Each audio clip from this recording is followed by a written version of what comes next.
اس حدیث کے اندر مزید اضافہ یہ ہے، جیسے اس سے پہلے والی حدیث میں ہے کہ مغرب کے وقت 2 دنوں میں بھی مغرب میں ایک ہی وقت میں آئے، اس میں یہ بات آپ صلی اللہ علیہ وسلم نے کہا ثم اخر المغرب حتى كان عند سقوط الشفق.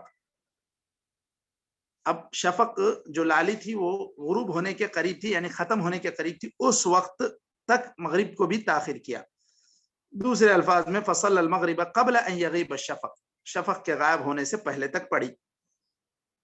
اور عشاء کی نماز ثلث لیل اول تک تاخیر کی. پھر آپ صبح کیے فدعا السائل ثم اصبح فدعا السائل فقال الوقت ما بین هذین. یہی بات آپ نے مزید سمجھائی. تو یہ ان 3 روایتوں سے معلوم ہوتا ہے کہ ایک ابتدائی وقت ہے، ایک انتہائی وقت ہے. تو ان دونوں وقتوں کے درمیان آدمی کو نماز پڑھنا چاہیے، اس سے زیادہ تاخیر نہیں کرنی چاہیے. تو یہاں تک یہ آج کی اس میٹنگ کا اختتام ہو رہا ہے، تو اس لیے یہاں تک آج ہم لوگ رک جاتے ہیں. نکتفی بهذا القدر وصلی اللہ وسلم وبارک علی نبینا محمد وعلی آلہ وصحبہ اجمعین. السلام علیکم ورحمۃ اللہ وبرکاتہ. وعلیکم السلام ورحمۃ اللہ.